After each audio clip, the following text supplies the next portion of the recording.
두 번째 큐브의 키워드는 어디서라는 키워드를 가지고 왔습니다.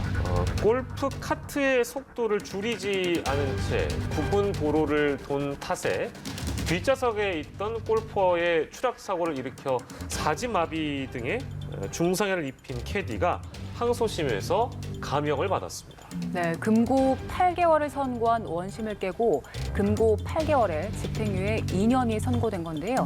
감형 배경은 무엇인지 계속해서 함께 짚어보겠습니다. 네, 2019년에 이 사건이 벌어졌는데요. 사건 개요와 재판의 쟁점이 어떤 거였는지 먼저 정리를 하고 가도록 하겠습니다. 네, 약 2년 전입니다. 네. 2019년 4월 21일이었는데 강원도의 한 골프장에서 발생한 사건입니다. 예. 이제 보통 4명이 한 팀으로 이제 라운딩을 하잖아요. 예. 그래서 4명의 골퍼가 타고 있었고요. 그 카트를 골프용 카트를 캐디가 운전을 했습니다. 예. 그런데 이때 이동을 할 때 좀 굽어 있는 커브가 있는 내리막길이었습니다. 예. 여기를 이제 운전을 하는데 시속 약 14km의 속도였어요. 예. 그런 과정에서 속도를 충분히 줄이지 않고 코너에 진입을 했다. 그리고 그 순간 뒷좌석에 있던 52세 여성이 떨어졌습니다. 떨어졌는데 이제 아스팔트 바닥에 머리를 부딪히는 바람에 이제 외상성 뇌내 출혈로 인해서 사지마비에 빠지고 말았고 또 하나는 인지장애 등 중상해를 입었거든요. 당시에 이 골프카트에는 뭐 안전띠도 없었고 그리고 또 이제 문 또는 쇠사슬, 줄 이런 것들이 없이 다 열려 있는 상태였거든요. 예, 예. 그래서 이런 상태에서 떨어져서 다쳤기 때문에 기소가 됐습니다. 그래서 1심에서 유죄 판결을 받았고요. 이제 1심에서는 금고 8개월형이 나왔습니다. 예. 1심에서 금고형 선고가 나왔었는데 항소심에서는 선고가 조금 달라졌습니다. 금고 8개월에 집행유예 2년이 선고가 됐잖아요. 네. 이렇게 판결이 바뀐 배경은 저희가 어떻게 이해할 수 있습니까? 1심과 2심 모두 유죄 판결을 내린 겁니다. 예. 유죄라고 본 거예요. 그럼 예. 문제가 된 게 뭐냐면 일단 업무상 과실치상입니다. 이 캐디의 업무라는 거죠. 그리고 이런 업무를 함에 있어서 실수가 있었고 그로 인해 이렇게 상해를 입었기 때문에 업무상 과실치상죄를 범한 것인데 그런데 특별법이 하나 있습니다. 바로 교통사고 처리 특례법입니다. 예. 이 업무상 과실치상죄인데 이게 교통 관련해서 벌어진 경우에는 특별하게 취급을 합니다. 그래서 이 교통사고 처리 특례법에 있는 치상죄를 범했다라고 본 것이에요. 예. 1심과 2심 역시 마찬가지입니다. 네네. 다만 2심에서는 형이 더 가벼워진 겁니다. 예. 즉 좀 변화된 양형 요건들이 있었습니다. 이게 뭐냐면 이제 보험 골프장이 들어놓은 가입해놓은 보험이 있었는데요. 네네. 이런 보험에 의해서 일부 피해가 회복이 됐고요. 예. 그리고 또 이 캐디 피고인 역시 피해 회복을 위해 노력을 했고 또한 피해자의 상태도 일부 호전됐기 때문에 네. 이러한 점들을 고려해서 유죄는 유죄이되 집행유예 2년을 붙였습니다. 예. 이제 보시는 시청자 여러분들께서는 이제 금고가 무엇이냐, 네. 금고형에 대한 개념 설명도 해주시면 좋을 것 같은데. 네, 형벌의 종류는 우리 법에 명확하게 정의가 되어 있죠. 가장 무거운 형벌이 사형입니다. 뭐 생명 박탈하는 거니까요. 네네. 그다음 두 번째로 무거운 게 징역이고 세 번째가 금고예요. 이 징역과 금고는 굉장히 비슷합니다.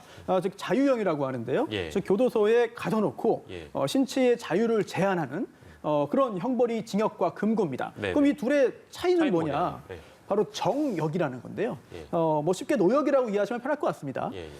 교도소에 가둬놓고 예. 강제적으로 일을 하도록 만드는 게 포함되어 있는 거는 징역이에요. 예, 예. 그런데 금고는 강제로 일을 해야 되는 거는 빠져 있는 겁니다. 아, 예. 일은 안 하고 가둬놓기만 하는 그렇습니다. 겁니까? 그래서 이게 우리 법 처음 만들 때는 일까지 하면 더 무거운 벌 이렇게 예. 생각을 했는데 사실 최근에는 약간 좀 경계가 흐릿해지고 있어요. 왜냐하면은 금고형을 선고받아도 본인이 원하면은 정역을 할 수 있고요. 뭐 교화 등을 위해서. 아. 네, 그리고 또 금고형을 받았지만 교도소 내의 어떤 사정, 상황 때문에 실제로 정역을 복무하지 않는 경우도 있거든요. 예, 예. 따라서 과거에 비해서는 이 징역과 금고의 어떤 경계가 약간 좀 희미해진 측면도 없지 않아 있습니다. 그렇군요. 네. 보통 이렇게 골프장에서 안전사고가 나면 책임 소재나 배상 문제로 공방이 이어지잖아요. 근데 네. 지금 같은 경우에는 물론 캐디도 속도를 줄이지 않은 책임이 있겠지만 골프 카트를 보니까 문이나 쇠사슬 같은 것도 없었고 그런 안전장치가 마련되어 있지 않은 상황이었는데 그러면 골프장 책임은 없는 겁니까? 그렇진 않을 겁니다. 지금 오늘 소개해드린 부분은 이제 형사 재판이죠. 예. 그래서 이 캐디는 기소가 됐고 또 골프장 또는 뭐 대표이사 등은 기소가 되지 않은 것으로 보여요. 아마 구체적인 사정이 있을 겁니다. 하지만 민사 책임은 양측에 다 인정될 것으로 보입니다. 따라서 오늘 소개해드린 그런 판결 외에 예. 이제 보험도 가입되어 있습니다만 일단 여러 가지 그런 그 민사적인 그런 그 분쟁도 있을 거거든요. 그 분야에서는 그러한 분쟁에서는 이 골프장 측의 책임도 인정될 가능성이 굉장히 높은 것이죠. 예, 예. 이렇게 말하면 조금 오해하실 수도 있는데 어쨌든 이건 이제 내용적으로 짚어보는 거니까요.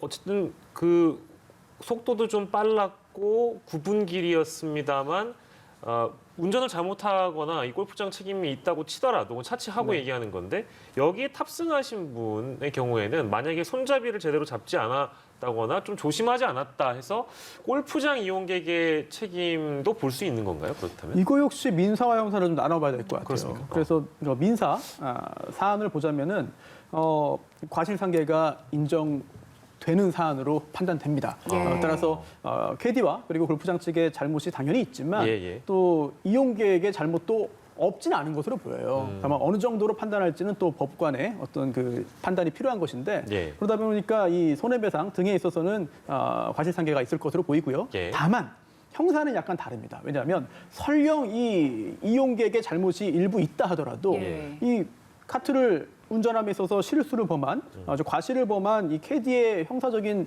잘못은 사라지는 게 아니거든요. 예, 예. 따라서 이 캐디에 대한 이런 형사 판결에는 그 부분은 직접적 영향을 주지는 않겠죠. 예, 예, 알겠습니다. 오늘 두 가지 주제 함께했고요. 손수호 변호사와 사건 큐브 해봤습니다. 고맙습니다. 고맙습니다.